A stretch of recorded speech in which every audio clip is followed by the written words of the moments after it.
पूछिए अपने इन्वेस्टमेंट और ट्रेडिंग से जुड़े सारे सवाल। मार्केट लाइव सुबह 10 बजे सिर्फ इंडिया न्यूज बिजनेस पर। नमस्कार, स्वागत है आपका इंडियन न्यूज बिजनेस में। आप देख रहे हैं मार्केट लाइव, देश का वो शो जो रियल टाइम इंटरेक्टिव ले चलता है उस सफर पे जहाँ होता है मुनाफा, बढ़ती है पूंजी। देश के बड़े बड़े एक्सपर्ट हमारे साथ जुड़ते हैं और जो बताते हैं कि बाजार के हाल क्या है, चाल क्या है और वहां से लेके निकलते हैं संकेत। चलिए मिलाते हैं आज के पैनलिस्ट से। आज खास मेहमान हमारे साथ में जुड़ चुके हैं। हमारे साथ में है लोकेश सेठिया जी। लोकेश सर, बहुत बहुत स्वागत है शो पे। नमस्कार sir. Very good morning sir. Nitin Gami ji हमारे साथ में है। Nitin sir, welcome to the show.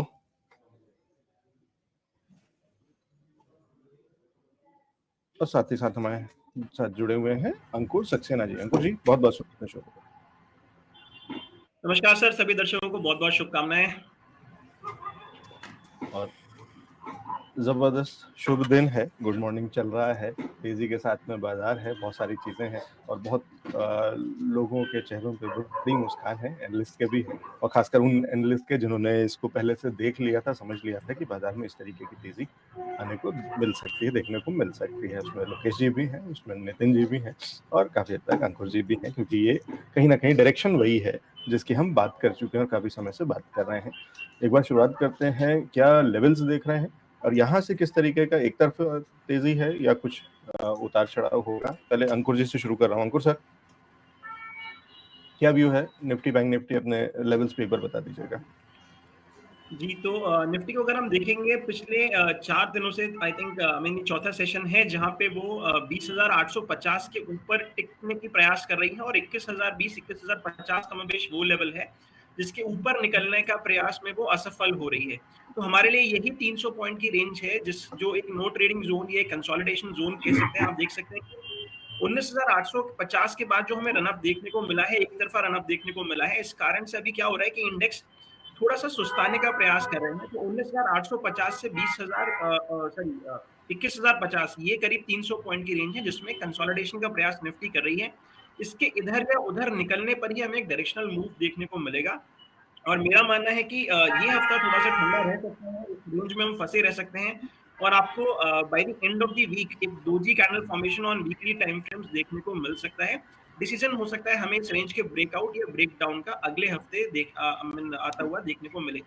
Same तर्ज पे निफ्टी बैंक के लेवल्स निकल के आ रहे हैं 41,800 इसके लिए सॉरी 47,450 के अराउंड एक रेजिस्टेंस है एंड नीचे की तरफ अगर आप देखेंगे तो 46,700 ये 1000 पॉइंट की रेंज है जिसके बीच में बैंक निफ्टी आपको कामकाज करता हुआ नजर आ सकता है।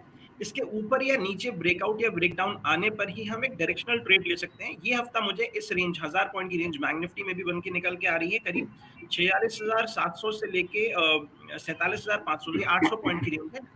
आपको कामकाज करता हुआ एक ठंडा हफ्ता देखने को मिल सकता है। जी, तो ये है बाजार की चाल और उसके आगे का रुझान किस तरीके का आ रहा है। चलते हैं नितिन जी के पास में। नितिन सर, बहुत बहुत शुभकामनाएं। आपका एनालिसिस सटीक और सामने बाजार चार्ट दिखाता हुआ वो सारी चीजें, वो रिकॉर्ड लेवल्स आते हुए, इसके आगे का रास्ता क्या इतना ही आसान रहने वाला है या अभी अब थोड़ा मुश्किल है देखने को मिल सकते हैं?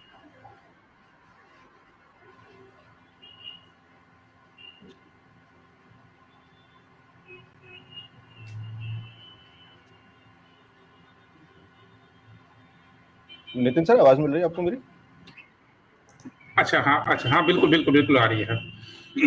ये लवजीत जी, मैं यहाँ पर अपनी बात की शुरुआत करूंगा इस बात से। ये देखिए, निफ्टी जिस रिकॉर्ड लेवल पर है, निफ्टी बैंक निफ्टी, यहाँ पर हमारे पास में बैक डेटा कुछ होता नहीं है देखने के लिए।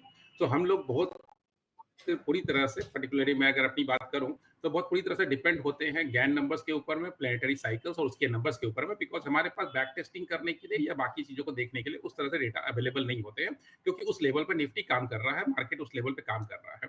तो यहाँ पर मैं ये बोलूंगा कि निफ्टी अगर 21,500 क्रॉस कर देता है और क्लोज कर देता है उसके ऊपर, अगर इनफैक्ट स्पेसिफिक नंबर बोलूं तो 470 के ऊपर अगर ये ट्रेड करता है, क्लोज करता है इवन एक दिन भी, तो 23,300 का रास्ता खुल जाता है।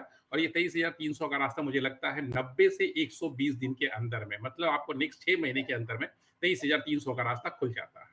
देखिए प्लेनेटरी साइकिल में बार बार आपके शो के माध्यम से लवजीत जी इस बात को रख रहा हूँ कि इंडिया की जो प्लेनेटरी साइकिल चल रही है, जो प्लैनेट्स के जो इम्पैक्ट इसके ऊपर पड़ रहे हैं वो बहुत ही अलग पड़ रहे हैं, और बार बार मैंने इस बात को रखा है। कई बार इस सवाल भी आया कि भाई ग्लोबली कुछ हो रहा है तो उसका इम्पैक्ट इंडिया पर पड़ेगा कि नहीं पड़ेगा, और पड़ेगा तो कितना पड़ेगा, बहुत ही मिनिमम सा पड़ेगा। डेफिनेटली है कि गेहूं के साथ घुन भी पिसता है, तो लेकिन यहाँ पर वो पिसने वाली बात नहीं आती है, थोड़ा सा हिलने डुलने वाली बात आती है, और जो कि हमने पीछे कई महीनों में इस बात को देखा है। सो बहुत ही जिम्मेदारी के साथ में और काफी एनालिसिस के बाद में इस बात को रख रहा हूं कि मार्केट में अभी भी सेंटीमेंट बहुत तेज है। Planetary cycles and Gann numbers पूरी तरह से सपोर्ट कर रहे हैं। हाँ, थोड़ा सा एक जो मुझे लगता है कि एक जो 21,090-95 पर जो एक रेजिस्टेंस बन रहा है, वो रेजिस्टेंस बहुत ही इंपॉर्टेंट रेजिस्टेंस है, बिकॉज दो बहुत भारी प्लेनेट जुपिटर एंड मार्स के नंबर्स वहां पर खड़े हो रहे हैं, साथ में गैन नंबर्स भी उसी जगह पर खड़े हो रहे हैं।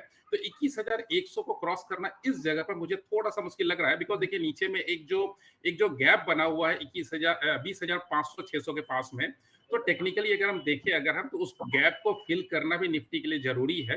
तो शॉर्ट टर्म की बात करो तो शॉर्ट टर्म पर अभी हम बहुत ज्यादा बुलिश ना होकर के थोड़ा सा वेट कर ले, और बट लॉन्ग टर्म नजर अगर आप रखते हैं तो लॉन्ग टर्म में तो मैं बोलूंगा मार्केट में बल्ले बल्ले है, और ये बल्ले बल्ले भी 2025 तक चलेगा सर जी। मैं इस बात को पॉलिटिकली नहीं जाऊंगा, क्यों कैसे अडानी के लेकर नहीं चलूंगा। मैंने बहुत जिम्मेदारी के साथ इस बात को आपके शो के माध्यम से रखा भी था सर कि अडानी के शेयर्स और अडानी ग्रुप कुछ अलग ही उसके प्लेनेटरी साइकिल चल रहे हैं, जब उनके बिगड़ेंगे तब की तब देखी जाएगी।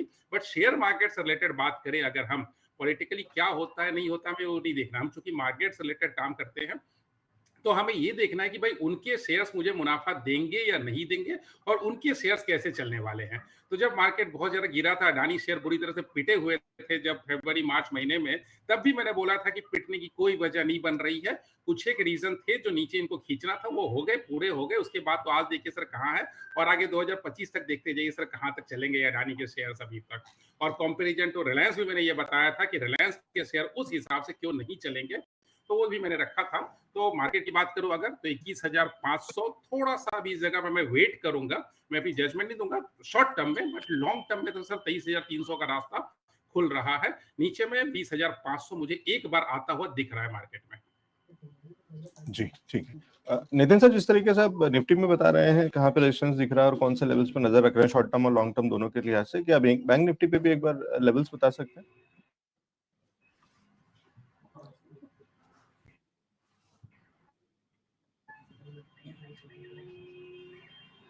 सर बैंक निफ्टी की अगर हम बात करें तो बैंक निफ्टी में निफ्टी की तरह थोड़ा सा डिफरेंट थोड़ा सा यहाँ पर व्यू हो चुका है, बिकॉज यहाँ पर जो निफ्टी में बात कर रहा हूँ 21,500 का एक नया स्पाइरल में घुसने का, बैंक निफ्टी ऑलरेडी अपने नए स्पाइरल में इंटर कर चुका है। सो बैंक निफ्टी के अंदर में मुझे लगता है कि निफ्टी के कंपैरिजन में बैंक निफ्टी या फाइनेंशियल स्टॉक, इंश्योरेंस और फाइनेंस रिलेटेड जो भी स्टॉक है वो ज्यादा बढ़िया परफॉर्म करेंगे। इनफैक्ट इस बात को भी मैंने सितंबर अक्टूबर महीने में रखा था कि फाइनेंशियल स्टॉक जो है अब चलने का समय आ गया है, और आगे आने वाली जो रैली हो रही है 2024-2025 की, इसके अंदर में बैंक निफ्टी और फाइनेंशियल स्टॉक जो है वो अपना रोल कुछ ज्यादा ही अदा करने वाले हैं कंपैरिजन टू दूसरे स्टॉक्स। तो फाइनेंशियल स्टॉक्स को लेकर के, फाइनेंशियल सेक्टर को लेकर मैं बहुत ज्यादा बुलिश हूं। सो बैंक निफ्टी मुझे लगता है कि आउट परफॉर्म करेगा कंपेयर टू निफ्टी। जी ठीक है, तो बैंक निफ्टी आउट परफॉर्म कर सकता है कंपेयर टू निफ्टी, लेकिन शॉर्ट टर्म में कहाँ रेजिस्टेंस है, किन लेवल्स पर नजर रखनी है, और लॉन्ग टर्म में किस तरीके की स्ट्रेटेजी बनानी है, सारी चीजें नितिन जी ने बता दी हैं। एक बार चलते हैं लोकेश जी के पास। लोकेश जी, आपको भी बहुत बहुत बधाई, और आपके वो जो लेवल्स थे जो कभी थोड़ा पहले आते हुए लग रहे थे दिवाली तक, फिर लग रहा था कि अब जनवरी फरवरी मार्च अप्रैल तक थोड़ा इंतजार करना पड़ सकता है, वो उससे बहुत पहले बीच में आते चले गए। तो वो जो उतनी दूर के लेवल्स थे वो पहले आ गए, और जो बहुत थोड़ा उससे पहले एक्सपेक्ट करे जा रहे थे वो थोड़ा सा आगे खिसक के, जो कि बाजार की अपनी एक फितरत होती है, तो उस तरीके से बाजार ने कर दिया। लेकिन ये सारे लेवल्स आपके सामने स्क्रीन पे हैं, और उम्मीद करता हूँ कि आपके एनालिसिस के हिसाब से ही सारी चीजें चल रही हैं सर। लोकेश जी, या कुछ अब इसके आगे का रुझान? जी जी सर, आपको याद हो ये दिवाली की बात नहीं कर रहा हूँ, उसके पहले वाले दिवाली जो 2022 का दिवाली है, उस टाइम पे हमने बात की थी जब निफ्टी 17,000 हुआ करता था, 16,800 16,900 था। उस टाइम पे हमने बोला था दिवाली या आने वाला दिसंबर न्यू ईयर, दोनों में से एक न्यू ईयर में, या इंडियन न्यू ईयर या कैलेंडर न्यू ईयर की बात कर रहे हैं, आपको 20,500 का टारगेट आते हुए दिखेगा। तो वो दिवाली नहीं हुआ, बट इस बीच में हमारा हो चुका है। साथ में मैंने बैंक निफ्टी का टारगेट सर 50,000 का दिया था, बट वो अभी पूरा नहीं हुआ है, तो अभी दिसंबर तक मुझे लगता है वो पूरा हो जाएगा। तो बैंक निफ्टी भी 50,000 आपको इसी दिसंबर तक होते हुए दिख सकता है। तो आप समझ पाओगे मैं कितना ज्यादा बुलिश हूँ बैंक निफ्टी में। एक मैं आपको आंकड़ा देने की कोशिश करता हूँ सर। लास्ट जो ये रैली स्टार्ट हुई है लास्ट 1-1.5 महीने में, वहां पर लास्ट मंथ की बात करूं तो बैंक निफ्टी ने 6.3% या 6.2% का करीब का रिटर्न दिया है, और वहीं निफ्टी ने 4.2% का रिटर्न दिया। मतलब अभी 2% का आउट परफॉर्मेंस बैंक निफ्टी में आपको होते हुए दिखा है। मगर पूरा साल का अगर आप कैलकुलेट करोगे तो आप देखोगे जो निफ्टी है उसने 16% का रिटर्न दिया है, मगर बैंक निफ्टी ने 10% का रिटर्न दिया है। तो बैंक निफ्टी अभी भी 6% लैगिंग चल रहा है निफ्टी के पॉइंट ऑफ व्यू से अगर बात करें। तो ये जो डिफरेंस है ये खत्म होने वाला है आने वाला 1-1.5 महीना के। तो आप जो निफ्टी अगर 100 पॉइंट चलेगा तो बैंक निफ्टी आपको 400 पॉइंट चलते हुए दिखेंगे। मतलब निफ्टी अगर 1% चलता है तो बैंक निफ्टी 2% चलता हुआ दिखेगा आने वाले कुछ दिनों में। तो मैं ज्यादा बुलिश बैंक निफ्टी में हूँ अभी देन निफ्टी। निफ्टी का जो हमारा अभी की बात है सर, नवंबर में एक शो किया था हमने, जिसमें जब मार्केट करेक्ट होकर 20,200 से 19,000 आ गया था, 18,800 भी आया था, हमने 19,000 में बात की थी इलेक्शन में हमें क्या लग रहा है निफ्टी कहां तक जा सकता है। और लास्ट 5 इलेक्शन की बात की थी हमने वहां पर, जब 5 जो इलेक्शन हुए थे 2004 में, 2008 में, 2014 में और 2019 में क्या हुआ, तो उसके बेस पे हमने 21,700 का टारगेट हमें निफ्टी को दिया था मई तक का। बट मेरा एक्सपेक्टेशन इतना नहीं था जी ये मई का टारगेट शायद दिसंबर या जनवरी में आ जाए। तो अब हम टारगेट उसका रिवाइज कर रहे हैं, और मुझे लगता है आपको बजट से पहले या बजट तक आपको 22,000 तक का निफ्टी देख सकते हैं। हमने 21,500 का टारगेट मई तक का था, टाइम फ्रेम घटा के आप बजट तक का कर रहे हैं, 22,000 तक का आपको निफ्टी दिख सकता है। तो यहाँ से ऑलमोस्ट 1,100 पॉइंट का मूव आ सकता है। तो 1,100 पॉइंट एक दिन में नहीं आएगा, क्योंकि मैं अब 60 दिन 70 दिन की बात कर रहा हूँ। अभी दिसंबर के 10 तारीख है और बजट 1 तारीख फरवरी को आना है, तो टाइम है अभी। तो इसके बीच में थोड़ा सा ऊपर नीचे जरूर आएगा मार्केट में। जैसे अंकुर जी बोल रहे थे थोड़ा सा ऊपर चला गया है, मूविंग एवरेज से काफी दूर है, तो हो सकता है 7-10 दिन टाइम करेक्शन ले या थोड़ा सा प्राइस करेक्शन लेके 20,700 20,800 आ जाए। वो एक अच्छा अपॉर्चुनिटी होगा स्टॉक में री एंटर करने के लिए, जो मिस हो गया उनके लिए। मैं तो मानता हूँ 100% हमेशा इन्वेस्ट होना चाहिए मार्केट में। आप स्टॉक में भी चेंज करते हो आप, बट इन्वेस्टमेंट पैसा जो है 100% मार्केट में होना चाहिए। तो अभी के लिए जो पोजिशन इंटरडे ट्रेड करना मुश्किल है, बट जो पोजिशनल ट्रेड कर रहे हैं निफ्टी के लिए 20,750 का स्टॉप लॉस लगा के होल्ड करें। पोजिशनली आप लेके चलिए 21,200 21,400 का टारगेट, बट 20,750 आपका स्टॉप लॉस होना चाहिए।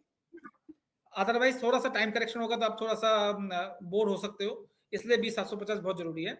बैंक निफ्टी के लिए अगर बात करूं सर, बैंक निफ्टी आपको 47,000 के करीब का स्टॉप लॉस लगाना पड़ेगा। 47,300 चल रहा है, तो 46,800 से 47,000 के करीब का आपको स्टॉप लॉस लगाना है।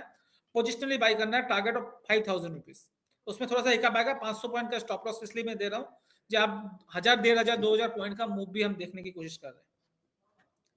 जी सर। तो ये कह रहे हैं लोकेश जी कि टारगेट्स निफ्टी में आते हुए दिख गए हैं करीब करीब, और वो वाली चीज है। और दूसरी चीज बैंक निफ्टी में भी स्कोप बाकी है। तो कहीं ना कहीं अब जो अगर शिफ्ट करना चाहिए स्ट्रेटेजी, तो वो ये होनी चाहिए निफ्टी से बैंक निफ्टी। यही कह रहे हैं ना लोकेश जी? जी जी जी, निफ्टी भी चलेगा, बट निफ्टी से ज्यादा बैंक निफ्टी चलना चाहिए, ज्यादा चलेगा तो ज्यादा स्कोप वहां पे। एक और बड़ा रीजन है सर, एफआईज घूम के वापस आ रहे हैं इंडियन मार्केट में। अगर आप लास्ट 15 दिन का डेटा देखोगे तो आपको समझ में आएगा। और एफआईज का सबसे अंडरवॉल्यूम 2 स्टॉक है, वो है ICICI bank and HDFC bank. तो अगर ये दोनों में पैसा आ रहा है आप देखोगे, क्योंकि ये बहुत अपने टॉप में बहुत हाई में थे एफआईसी होल्डिंग, बीच में जो लास्ट 2 साल में जो करेक्शन हुआ है, तो इन दोनों में ही से सबसे ज्यादा पैसा निकला एफआईज का। तो यहाँ पर सबसे ज्यादा पैसा आते हुए दिख रहा है, और डिलीवरी बेस्ड बाइंग हमें देखने को मिल रही है। तो ये 2 स्टॉक क्योंकि बैंक निफ्टी में है और फाइनेंशियल निफ्टी फाइनेंस में है, तो ये दोनों से स्टॉक मुझे लगता है आउट परफॉर्म कर सकते हैं। इस दोनों स्टॉक के वजह से bank Nifty out perform. Bank Nifty में ठीक है, तो वो है। बाकी अभी टारगेट्स वहाँ पे बैंक निफ्टी में बाकी हैं, तो वहाँ पे एक बड़ी तेजी देखने को मिल सकती है, और जहाँ टारगेट्स आ गए वहाँ पे भी टारगेट्स रिवाइज भी करती हैं लोकेश जी ने भी। तो ऐसा कुछ नहीं है कि निफ्टी में तेजी नहीं होगी, लेकिन अपॉर्चुनिटी अब जो बड़ी बची है वो कहीं ना कहीं रिस्क रिवॉर्ड रेशियो के हिसाब से समझिए तो शायद बैंक निफ्टी में भी एक अच्छा रिवॉर्ड का रेशियो बचता है। तो ये बढ़िया एनालिसिस, बढ़िया तेजी। पहले डोमेस्टिक फैक्टर्स, हमारे देश के अंदर में जिस तरीके के चुनाव और उसके बाद उसके जिस तरीके के नतीजे आए उसका असर बाजार पे देखने को मिला, और उसके बाद अब इंटरनेशनल फैक्टर्स, वहां से जिस तरीके की खबरें, जिस तरीके की चीजें आ रही हैं उसका असर देखने को मिल रहा है। तो सब चीजें बाजार को फायदा दे रही हैं, और उम्मीद करते हैं कि आपको भी फायदा मिल रहा होगा। तो दर्शकों से रिक्वेस्ट है कि वीडियो को लाइक कर लें अगर आपको फायदा मिल रहा है, और कौन कौन से स्टॉक्स में क्या अपॉर्चुनिटी है सीखते हैं, समझते हैं एक्सपर्ट से। ये शो बाजार के लिए लेकर के आते हैं, बाजार के काम करने वालों के लिए, बाजार में इंटरेस्ट रखने वालों के लिए एजुकेशन भी है, और साथ ही साथ समझने की कोशिश करते हैं कि कहाँ कहाँ पे मौके हैं। Market live Monday to Friday होता है सुबह 10 बजे, थोड़ा डिलेड है, उसके लिए माफी चाहता हूँ।